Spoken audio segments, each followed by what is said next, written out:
घने जंगलों में लकड़ियां काट रहा था। लकड़ियां काटते काटते रात हो गई। तभी उसकी नजर एक काले गधे पर पड़ी।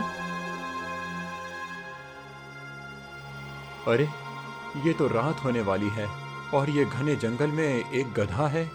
ये यहाँ क्या कर रहा है? और इसका मालिक भी कहीं नजर नहीं आ रहा है। एक काम करता हूँ, इसको ले जाता हूँ और बाजार में बेच दूंगा। इससे मुझे अच्छे खासे पैसे मिल जाएंगे। रघु गधे को पकड़कर अपने घर की ओर चल देता है और जैसे ही घर में जाता है तभी अपने पिता से कहता है, पिताजी, देखो मुझे क्या मिला। बेटा, ये गधा, तू इसे अपने साथ ले आया। ये गधा कोई साधारण नहीं लग रहा। ऐसा लग रहा है जैसे ये गधा हमें बर्बाद कर देगा। इसे यहाँ से भगा दे। पिताजी, आप बूढ़े हो गए हैं, अपनी बुढ़ापे वाली बातें अपने पास रखिए। ये गधा मुझे माला माल कर देगा। तेरा लालच तुझे कहीं का नहीं छोड़ेगा। तेरी कमजोरी और तेरा लालच तुझे ले डूबेगा। तेरी काम चोरी की वजह से ही तेरी पत्नी भी तुझे छोड़कर चली गई। मुझे फर्क नहीं पड़ता, मुझे बस धन चाहिए। धन की वजह से ही मेरी पत्नी मुझे छोड़कर गई। अगर धन होता तो वो मुझे कभी छोड़कर नहीं जाती। इसीलिए मैं इसे बाजार में बेचकर धन कमाऊंगा। इतना कहकर रघु सो जाता है और जैसे ही सुबह होती है रामनाथ की मृत्यु हो जाती है। पिताजी, क्या हुआ? उठिए ना, सुबह के 10 बज गए। आप इतने समय तक तो कभी नहीं सोते थे। ये क्या? आपकी तो सांस नहीं चल रही है। नहीं, मुझे छोड़कर नहीं जा सकते। आप मुझे छोड़कर नहीं जा सकते। ये कैसे हो सकता है? रघु के रोने की आवाज सुनकर 2 गांव वाले भी वहां पर आ जाते हैं। अरे, ये क्या? रामनाथ मर गया? ऐसा कैसे हो सकता है? रात को तो वो हमसे कितने अच्छे से बात कर रहा था। अभी तक हम यकीन नहीं कर पा रहे। हाँ, जरूर कोई काला साया पड़ा है इस घर पर। हंसता खेलता आदमी रातों रात कैसे मर सकता है? ये गधा तुम कहां से लाए हो? इसे बेचने के लिए जंगल से लाया हूँ। ये गधा जहां से लाए हो, ये गधा जहां से लाया है वहीं जाकर छोड़ दे। इसी की काली शक्ति की वजह से तेरे पिता की मृत्यु हुई है। तुम लोग क्या बकवास कर रहे हो? पिताजी की तबीयत पहले से ही खराब थी। वो उनका नसीब है, इसमें गधे का कोई हाथ नहीं है। गधे को दोष मत दो। जैसी तेरी मर्जी। तुझे तो सिर्फ काम, चोरी और लालच पसंद है। तेरी ही वजह से तेरी पत्नी भाग गई और तुझे कोई शर्म नहीं। अब इस गधे को बेचकर जुगाड़ करेगा? अरे तू मर जाएगा। मैं इसे बेचकर ही रहूंगा।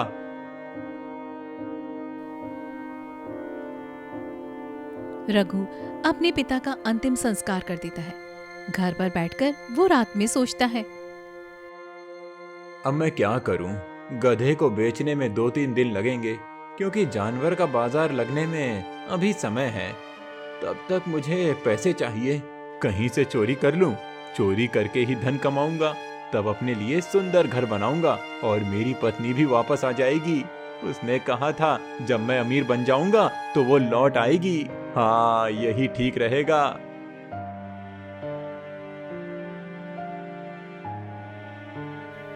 फिर रात होते ही रघु चुपके से निकलता है और जमींदार के घर में चोरी करने लगता है। तभी जमींदार उसे देख लेता है।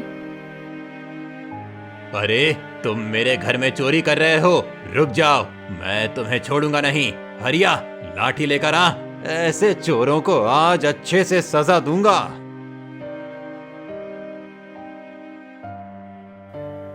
फिर हरिया लाठी लेकर आता है और रघु को मारने लग जाता है।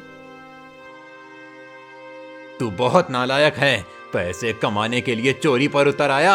यहाँ से भाग जा, वरना तेरी हड्डी पसली तोड़ दूंगा। भगवान के लिए मुझे छोड़ दो। मैं गलती मानता हूँ। अब मैं ऐसा नहीं करूँगा। मुझे छोड़ दो, छोड़ दो। जमींदार और हरिया मिलकर रघु को खूब पीटते हैं। रघु घायल होकर घर पर लौटता है और दरवाजे पर बैठकर उदास हो जाता है। अब मैं क्या करूं? कैसे धन कमाऊं? सारे रास्ते बंद हो गए हैं। गांव वाले मुझे ताने मारेंगे क्योंकि मैंने चोरी की सोची थी। तभी रघु की नजर गधे पर पड़ती है। गधा रो रहा था। गधे के आंसू जब जमीन पर गिरते हैं तो एक एक करके सोने के सिक्कों में बदल जाते हैं। ये कैसे हो सकता है? गधे के आंसू सोने के सिक्के में बदल रहे हैं। मुझे याद आया, मैंने इसे 2 दिन से कुछ नहीं खिलाया, इसीलिए इसकी आंखों में आंसू हैं और वो सिक्के में बदल रहे हैं। ये बहुत ही अच्छी बात है। अरे अब मैं इसे रोज रुलाऊंगा, रोज उसके आंसू निकलवाऊंगा और कुछ ही दिनों में अमीर बन जाऊंगा। उस दिन से रघु गधे को दुखी रखता ताकि उसकी आंखों से और आंसू आए। जितने आंसू गिरते उतने सोने के सिक्के बनते। देखते ही देखते कुछ ही दिनों में रघु गांव का सबसे पैसे वाला व्यक्ति बन जाता है।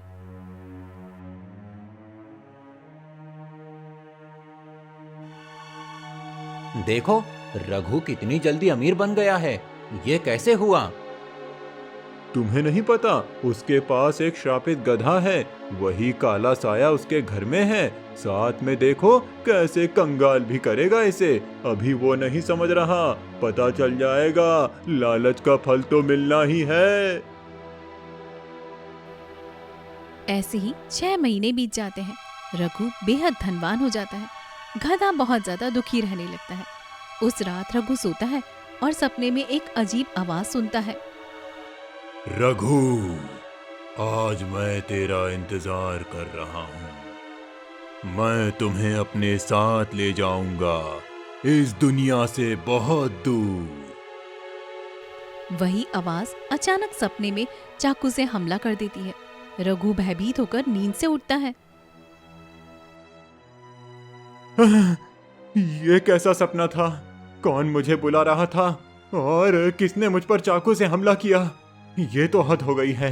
मैं इतना अमीर हो गया हूँ, पर ये अजीब सपने हर रोज बढ़ते जा रहे हैं। मुझे कुछ तो करना ही होगा। फिर किसी तरह रात बीतती है और जैसे ही वो सुबह बाहर आता है तो गधे की आंखों से खून के आंसू गिर रहे होते हैं। इसकी आंखों से खून कैसे निकल रहा है? ये तो बहुत ही अजीब हो रहा है।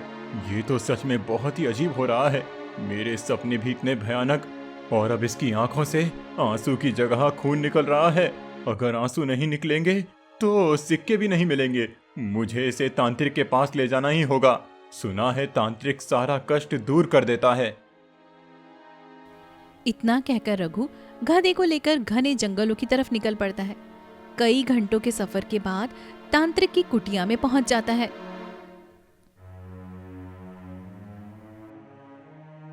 आओ आओ रघु, बताओ कैसे आए हो मेरे पास? महाराज, ये देखिए, ये गधा मैंने घने जंगल में पाया था। इसकी आंखों से पहले आंसू गिरते थे और मैं अमीर बन गया, पर अब हर रात अजीब से सपने आते हैं। कोई आवाज मुझे बुलाती है और सपने में मुझ पर चाकू से हमला होता है और अब इस गधे की आंखों से खून निकल रहा है। ये सब क्या हो रहा है मेरे साथ? मैं समझ नहीं पा रहा। मूर्ख रघु, तुम्हें नहीं पता ये गधे का असली रहस्य क्या है? क्या रहस्य है महाराज? बताइए, मुझे ये सब जानना है। ये गधा कोई साधारण जीव नहीं है। ये तुम्हारी पत्नी कुसुम है। क्या? मेरी पत्नी कुसुम? वो कैसे गधा हो सकती है? ये तो असंभव है। तो सुनो, करीब 10 महीने पहले तुम्हारी पत्नी मेरे पास आई थी।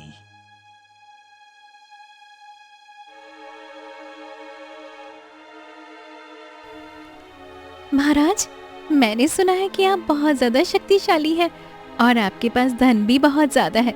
मुझे बहुत धन चाहिए। मैं भिखारी जीवन से थक चुकी हूँ। अगर मुझे धन मिल जाए तो मैं अपने पति के साथ आराम की जिंदगी जी सकूंगी। कृपया मेरी मदद कीजिए। कुसुम, लालच का फल कैसे मिलता है तुम जानती हो। मैं तुम्हें धन दे सकता हूँ, पर उसकी कीमत चुकानी होगी। मैं कुछ भी कीमत चुकाने को तैयार हूँ, बस मुझे धन चाहिए। आप जो कहेंगे मैं वो करूंगी। सुनो, उसकी कीमत ये है कि तुम्हें एक बच्चे को देना होगा। किसका बच्चा दे दूं? हमारे राज्य की महारानी रुक्मणी गर्भवती हैं। कुछ ही दिनों में उनका बच्चा जन्म लेने वाला है। मुझे वो बच्चा चाहिए। तुम उसे लेकर आओ और मुझे दे दो। मैं तुम्हें असाधारण धन दूंगा। ठीक है, मैं कर दूंगी। मैं ये काम करके तुमसे धन ले लूंगी और फिर अपनी जिंदगी सुधार लूंगी। इतना कहकर कुसुम राजमहल पहुंचती है। तभी सैनिक उसे रोकते हैं। रुक जाओ, तुम कहाँ जा रही हो? अंदर नहीं जा सकती। मैं बहुत ही दीनहीन स्त्री हूँ। मेरे पति ने मुझे घर से निकाल दिया है। लोग मुझे दोषी कहते हैं। मैं आत्महत्या कर लूंगी अगर मुझे मदद ना मिली। महाराज की करुणा की बातें सुनकर मैं यहाँ पर उनसे मिलने आई हूँ। ठीक है, जाओ। फिर कुसुम राज दरबार में जाती है। तुम कौन हो और यहाँ क्यों आई हो? महाराज, मैं एक बहुत दुखियारन स्त्री हूँ। कृपया मेरी मदद कीजिए। मुझे कुछ काम दे दीजिए ताकि मैं रोटी कमा सकूं। ठीक है, आज से तुम महारानी की सेवा में रहोगी। महारानी गर्भवती हैं और राज्य का उत्तराधिकारी जल्द आने वाला है। उनकी खास देखभाल करो। धन्यवाद महाराज, बहुत बहुत धन्यवाद। ये मेरे लिए एक वरदान है। कुछ ही दिनों बाद महारानी को पीड़ा होती है। लगता है महारानी को अब बच्चा होने वाला है। सभी महारानी को ठीक से पकड़ो। फिर कुछ ही देर में महारानी एक सुंदर पुत्र को जन्म देती है। कुसुम, इस बच्चे को ले जाओ और महाराज को दे दो। तब तक मैं महारानी को देखती हूँ। जी दाई माँ। लेकिन कुसुम उस बच्चे को लेकर महल के पीछे के दरवाजे से निकल जाती है। अब सब कुछ बहुत ठीक हो जाएगा। थोड़ी ही देर में मैं बहुत धनी बन जाऊंगी। मेरी गरीबी हमेशा हमेशा के लिए खत्म हो जाएगी। फिर वो बच्चे को लेकर तांत्रिक के पास जाती है।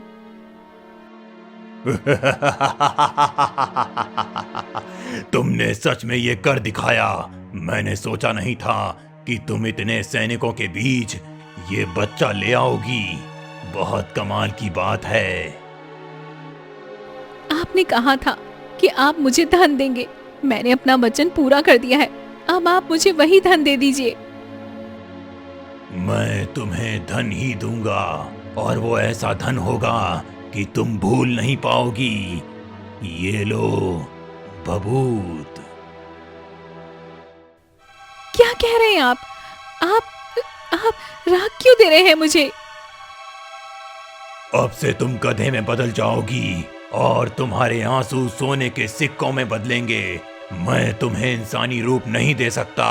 अगर तुम किसी को ये बात बता दोगी तो मेरा राज खुल जाएगा। नहीं, नहीं, नहीं। फिर वो तांत्रिक उस भभूत को कुसुम के ऊपर डाल देते हैं, जिससे कि वो गधा बन जाती है।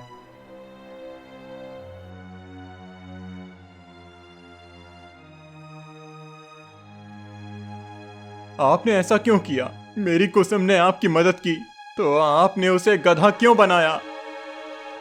क्योंकि तेरी पत्नी लालची थी और लालच का कोई अंत नहीं होता। उसने निर्दोष राजकुमार को मेरे हवाले कर दिया ताकि मैं बलि के लिए उसे इस्तेमाल कर सकूं। पर राज्य की करुणा और एक माँ की ममता मेरे ऊपर पड़ी, इसीलिए मैंने सारी शक्तियों को बंद करके तेरी पत्नी पर डाल दिया ताकि वो इंसान ना बन पाए। मेरी पत्नी फिर कभी इंसान नहीं बन पाएगी? ये आप क्या कह रहे हैं? उसे वापस कैसे ठीक करूं? तेरी पत्नी इंसान बन सकती है, पर तभी जब महारानी का गोद फिर से हरा भरा होगा, तब तक वो गधे का रूप नहीं छोड़ेगी। पर क्यों? महारानी का क्या संबंध है मेरी पत्नी से? महारानी का पुत्र कोई साधारण संतान नहीं था। वो 10 वर्षों के बाद जन्मा और उसकी दिव्य शक्ति मैंने अपनी तंत्र विद्या में इस्तेमाल की है। जब तक महारानी की पीड़ा दूर नहीं होगी, तुम्हारी पत्नी गधे से इंसान नहीं बन सकती। मैं अपनी पत्नी को ठीक करूंगा। मुझे बताइए, मुझे क्या करना होगा? तुम्हें राजमहल जाना होगा। फिर रघु गधे को लेकर राजमहल की तरफ निकल पड़ता है और जैसे ही अंदर जाने की कोशिश करता है, तभी सैनिक उसे रोक देते हैं। रुको, तुम इस गधे को लेकर अंदर नहीं जा सकते। मुझे महाराज से मिलना बहुत जरूरी है, वरना मेरी पत्नी और मेरी जिंदगी दांव पर है। तभी मंत्री वहां पर आता है। तुम महाराज से नहीं मिल सकते। महाराज कई महीनों से किसी से नहीं मिलते। पूरा राज्य शोक में डूबा हुआ है। मैं महाराज से मिलकर बताऊंगा राजकुमार के साथ क्या हुआ था। तुम राजकुमार के बारे में जानते हो? फिर चलो महाराज के पास।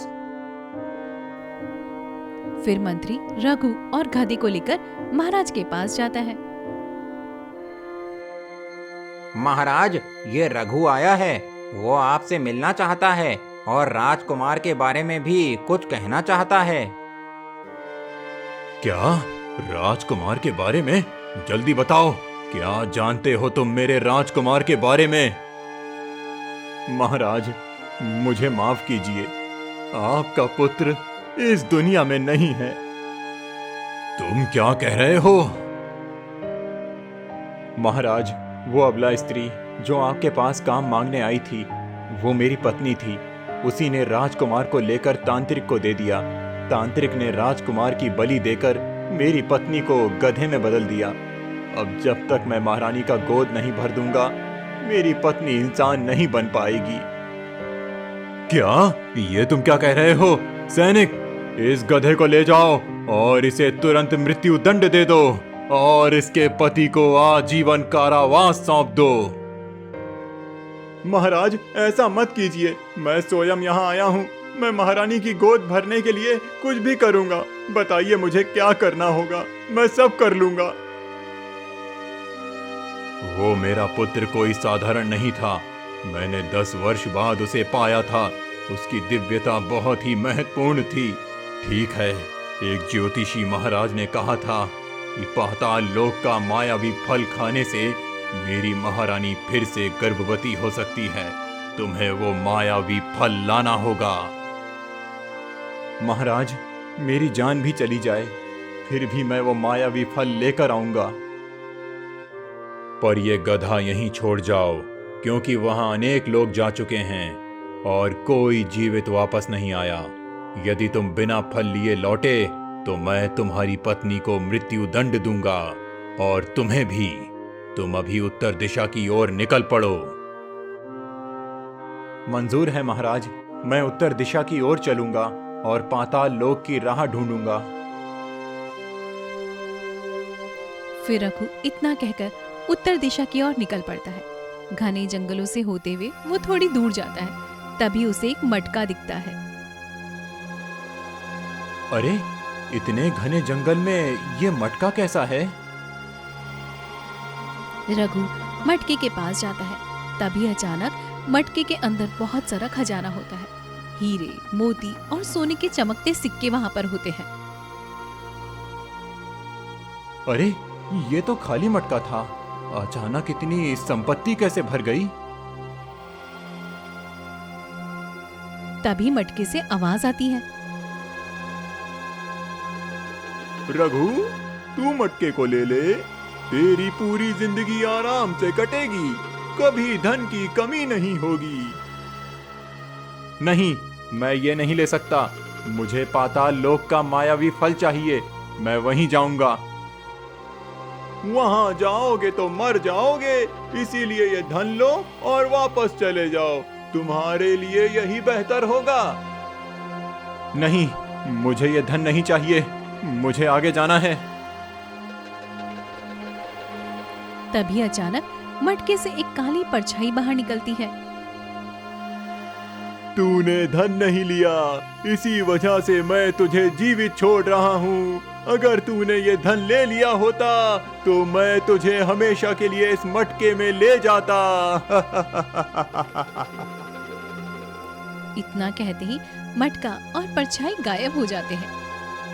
अरे ये कैसी माया थी, अभी बाल बाल बच गया। अगर थोड़ा भी लालच दिखाया होता तो आज मैं भी जिंदा नहीं होता। फिर रघु आगे बढ़ता है और थोड़ा आगे बढ़ते ही एक घना जंगल आ जाता है। अरे ये तो घना जंगल है, अब मैं इसे कैसे पार करूं? कुछ समझ नहीं आ रहा। अरे ये तो बहुत ही नुकीला पेड़ है, झाड़ी को काट कर भी आगे नहीं जा सकता। अब मैं क्या करूं? तभी झाड़ी से रहस्यमयी आवाज आती है। अगर तू आगे जाना चाहता है तो पहले मेरे एक प्रश्न का उत्तर दे, तभी तू आगे जा सकेगा, वरना तू हमेशा के लिए इसी झाड़ी में बलि चढ़ जाएगा। ठीक है, पूछो, मैं उत्तर देने के लिए तैयार हूं। बताओ, वो स्त्री कौन थी जिसने अपने पतियों का अपमान सहकर भी अपनी शक्ति और सम्मान कभी नहीं खोया? द्रौपदी। तुमने बिल्कुल सही उत्तर दिया, इसीलिए अब तुम जा सकते हो। रघु आगे बढ़ता है और अचानक एक भयानक राक्षस दिखता है। अरे ये क्या? ये तो राक्षस है। अब मैं क्या करूं? अगर मैं इसके पास गया तो ये मुझे मार कर खा जाएगा। अरे ये क्या? पीछे का रास्ता भी बंद हो गया। अब मैं तो बुरी तरह फंस गया, ना पीछे जा सकता हूँ और आगे तो ये मौत बैठा है। फिर रघु हिम्मत करके राक्षस के पास जाता है। तभी देखता है कि राक्षस रो रहा है। राक्षस भाई, आप इतने शक्तिशाली और बड़े दिख रहे हैं, फिर भी आप रो क्यों रहे हैं? मैं आपकी मदद करना चाहता हूँ, आप क्यों रो रहे हैं? मेरा पुत्र बहुत बीमार है, उसे इंसानी खून की बहुत जरूरत है, जो अपनी खुशी से उसे दे दिया जाए। जितने भी इंसान लेकर मैं आता हूँ वो डर जाते हैं, जिससे खून की शक्तियाँ मेरे बेटे पर काम नहीं करती। क्या तुम मेरे बेटे को अपनी मर्जी से खून दोगे? डर कर नहीं देना, नहीं तो तुम्हारे खून की शक्तियाँ भी काम नहीं करेंगी। ठीक है, मैं आपके बेटे को खून दूंगा, वो भी बिना डर के, अपनी मर्जी से। लेकिन मेरी भी एक शर्त है। कैसी शर्त? मुझे पाताल लोक का मायावी फल चाहिए। ठीक है, अगर मेरा बेटा ठीक हो गया तो मैं तुम्हें वो फल जरूर दूंगा। फिर राक्षस रघु को लेकर पाताल लोक में पहुंच जाता है। क्या हुआ जी? आप इस इंसान को यहाँ पर क्यों लेकर आए हैं? हाँ, ये हमारे बच्चे को खून देगा। आप इसे क्यों लाए हैं? इसका खून काम नहीं करेगा। मैंने कहा था ना कि किसी को जबरदस्ती मत लाना। अरे नहीं सुमेधा, ये अपनी मर्जी से आया है, हमारे बच्चे को खून देगा। तभी रघु अपनी हथेली काटकर कुछ बूंद खून राक्षस के बच्चे पर गिराता है और एक तेज रोशनी फैलती है। बच्चा पूरी तरह से ठीक हो जाता है। मैंने आपके बेटे को ठीक कर दिया, अब आप अपना वचन निभाइए, मुझे मेरा मायावी फल दे दीजिए। ठीक है, उसके लिए तुम्हें एक भूल भुलैया प्रश्न का सही उत्तर देना होगा। अगर तुमने सही उत्तर दे दिया तो वो तुम्हें मायावी फल मिलेगा, ठीक है, मैं उत्तर देने के लिए तैयार हूँ। मुझे किसी भी कीमत पर वो फल लेकर ही लौटना है। सुनो, मेरे सामने 3 दरवाजे हैं। पहला दरवाजा सच बोलता है, दूसरा दरवाजा झूठ बोलता है और तीसरा दरवाजा कभी कभी सच और कभी कभी झूठ बोलता है। इनमें से एक दरवाजा तुम्हें मायावी फल तक ले जाएगा, बाकी 2 दरवाजे मृत्यु के मार्ग पर। तुम्हें केवल एक ही प्रश्न पूछने की अनुमति है। पूछो, कौन सा दरवाजा चुनना चाहिए? ठीक है, मैं पूछता हूँ। अगर मैं तीसरे दरवाजे से पूछूं कि कौन सा दरवाजा फल तक ले जाएगा, तो वो क्या कहेगा? हाँ, सही उत्तर। यही चालाकी चाहिए। तुमने मेरी भूल भुलैया को समझ लिया। अब मुझे फल दे दीजिए। ये लो, ये मायावी फल तुम्हारा अधिकार है। इसे संभाल कर रखो और इसे सही हाथों तक पहुंचाना। मैं इसे गलत हाथों में नहीं लगने दूंगा। फिर रघु खुशी खुशी मायावी फल लेकर राजमहल की ओर चल पड़ता है और राजमहल में पहुंचते ही महाराज से कहता है, महाराज, ये वही मायावी फल है, पाताल लोक से लाया हूँ। क्या तुम सच में ये फल लाए हो? तो ठीक है, महारानी को अभी खिला दो। मंत्री जी, महारानी को लेकर आइए। फिर मंत्री महारानी के कक्ष में जाता है, पर मंत्री को देखते ही महारानी पागलों की तरह हरकतें करने लग जाती है। तुम तुम तुम तुम ही हो वो, तुम ही ने मेरे बेटे को मारा है। हाँ हाँ, तुम ही हो जिसने मेरे बेटे को मारा है।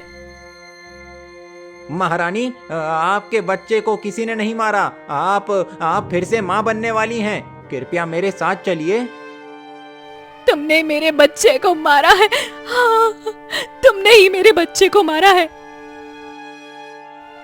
2 सैनिक महारानी को संभालते हुए राज दरबार में लाते हैं। महाराज, महाराज, आपने मेरे बेटे को मारा है महाराज। हाँ। महाराज, महारानी ये क्या कह रही हैं? जब तुम्हारी पत्नी हमारा बच्चा चुरा कर ले गई, तभी से मेरी रानी पागल हो गई। किसी की नहीं सुनती और सब पर इल्जाम लगाती रहती है। महाराज, मेरी पत्नी से गलती हो गई। ये फल खिला दीजिए। मंत्री जी, जल्दी करो, वो फल दो, मेरी रानी को खिला दो। फिर मंत्री रघु से फल लेकर महारानी को खिला देता है। फल खाते ही महारानी बेहोश हो जाती है। ये क्या हो गया? महारानी बेहोश कैसे हो गई? तुमने कोई जहरीला फल तो नहीं दिया? सैनिकों, रघु और उसकी पत्नी को काल कोठरी में बंद कर दो। इसने मेरी पत्नी को मारने की कोशिश की। और वैद्य जी को जल्दी बुलवाओ। फिर मंत्री भागकर जाता है और वेद को लेकर आता है। वेद महारानी की जांच करके कहता है, महाराज, वो क्या हुआ? आप कुछ बोलते क्यों नहीं? महाराज, बधाई हो, महारानी गर्भवती हैं। क्या? ये क्या कह रहे हो? हमारा बच्चा पैदा होने वाला है? ये तो सच में चमत्कार है। फल का ही कमाल है। मेरी रानी अब जल्दी ही मां बनने वाली हैं। तभी एक तेज रोशनी फैलती है और गधा रूप वाली कुसुम फिर से असली रूप में आ जाती है, लेकिन उसका एक पैर टूटा हुआ होता है। ये क्या? ये क्या? ये मेरा एक पैर क्यों नहीं चल रहा है? तुमने मेरे साथ बहुत बड़ा धोखा किया कुसुम। मैं तुम्हें जीवित नहीं छोड़ूंगा। तुमने मेरे बेटे को मार डाला। मुझे माफ कर दीजिए महाराज, मुझसे गलती हो गई है। मैं लालच में आ गई थी। मैं ऐसी गलती अब कभी नहीं करूंगी महाराज, मुझे माफ कर दीजिए। हाँ महाराज, आपकी संतान भी मिल गई है और मेरी पत्नी का पैर भी अपाहिज हो गया। माफ कर दीजिए, अब हम कभी लालच नहीं करेंगे। ठीक है, मैं तुम दोनों को एक मौका देता हूँ। तुम्हारी वजह से मेरी पत्नी भी सही सलामत है और मेरे बच्चे भी। इसीलिए अब तुम दोनों यहाँ से जा सकते हो और आज के बाद कभी मेरे सामने मत आना कुसुम, वरना मैं तुम्हें जीवित नहीं छोड़ूंगा। रघु अपनी पत्नी को लेकर बाहर निकल जाता है। मुझे माफ कर दीजिए रघु जी, मैंने लालच की वजह से तांत्रिक की मदद ली, लेकिन उसने मुझे धोखा दिया। मुझे ऐसा कभी नहीं करना चाहिए था। एक माँ का दिल कभी नहीं दुखाना चाहिए था। हाँ भाग्यवान, हम दोनों ने बहुत लालच किया, इसीलिए हमेशा अपनी मेहनत से ही कमाना और खाना चाहिए। ज्यादा लालच बुरी बला होती है, जैसा कि आज हमारे साथ हुआ। फिर उस दिन के बाद दोनों पति पत्नी हमेशा ईमानदारी से अपना जीवन जीने लगते हैं।